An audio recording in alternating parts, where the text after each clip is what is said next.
quand vous n'approchez pas votre collègue, celui qui est de l'autre bord, vous allez avoir plein de préjugés, de faux jugements, des idées préconçues à l'endroit de la personne. Et ce qui m'a aussi surpris encore, c'est la religion traditionnelle qui ont fait un grand effort pour l'éradication de ce fléau. Nous, en venant ici, nous pensons que c'est quelque chose de terre à terre.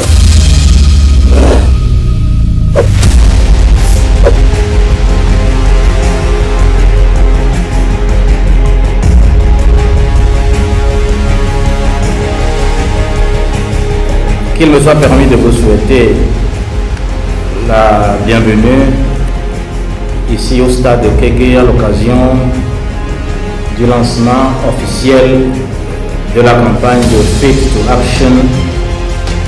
Si vos inquiétudes surgissent sur le côté un peu nocif des outils de l'intelligence artificielle générative, Faith to Action a pour sa part compris que l'intelligence artificielle peut être une opportunité à saisir pour conscientiser davantage les enfants et les adolescents et les familles sur les conséquences néfastes du mariage des enfants.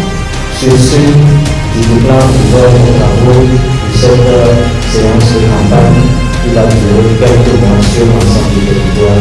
Je vous remercie.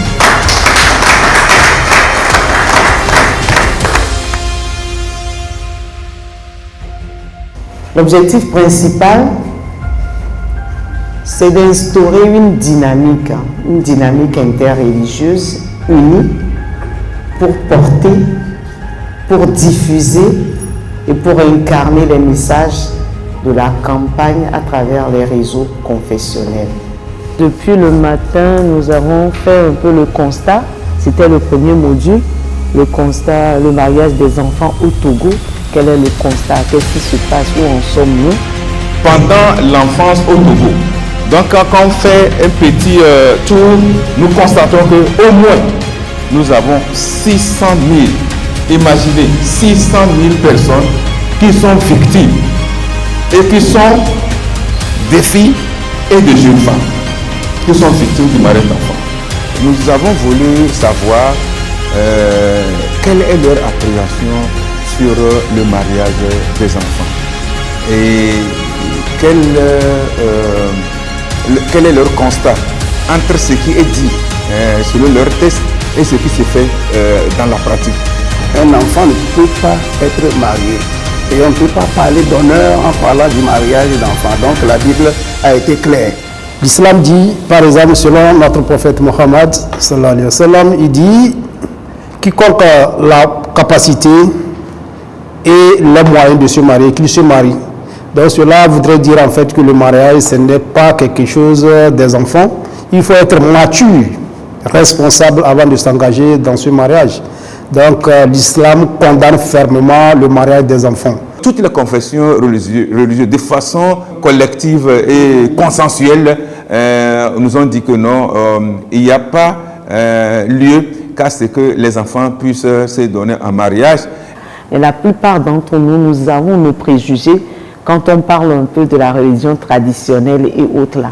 Mais en voyant les discussions, la manière dont tout s'est passé depuis le matin, on se rend compte que, étant donné que nous vivons déjà ensemble, donc à partir de ce constat, on sait déjà que pour pouvoir aussi avancer, on peut définir ensemble des solutions, des stratégies qui vont nous permettre aussi d'avancer ensemble. J'ai vécu, j'ai travaillé aujourd'hui au cours de cette première journée avec d'autres confessions religieuses, notamment chrétiennes et musulmanes, où je me sentais plus à l'aise, je dirais même plus que quand j'étais encore avec les éléments, disons, les confrères de ma corporation religieuse. Les discussions ont été riches, mais pas houleuses. Ont été riches, mais pas houleuses. Riches dans le sens où chaque confession religieuse a essayé de donner tous les arguments en lien avec leurs pratiques, en lien avec leurs textes. Et les uns ont écouté les autres et ont appris. Parce qu'avant de commencer, il y a déjà des a priori. Il y a des a priori, des stéréotypes que les uns ont des autres. Nous avons eu un échange très fructueux avec les autres confessions religieuses.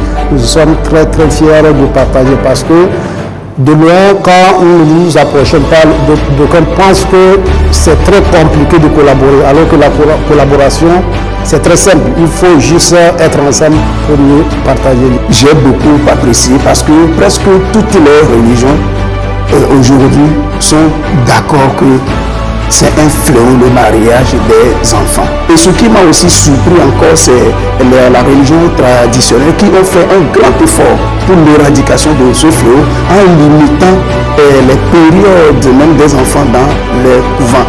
C'est très impressionnant, ce qui veut dire que les leaders d'opinion ont pris à bras le corps ce problème. Quand vous n'approchez pas votre collègue, votre camarade, celui qui est de l'autre bord, vous allez avoir plein de préjugés, de faux jugements, des idées préconçues à l'endroit de la personne. Ces discussions, ces échanges-là ont créé un certain dynamisme entre les différentes confessions religieuses. Et nous pensons qu'ensemble, ils peuvent aller loin. Donc nous, notre Dieu sera atteint une fois qu'il y a cette dynamique interreligieuse-là.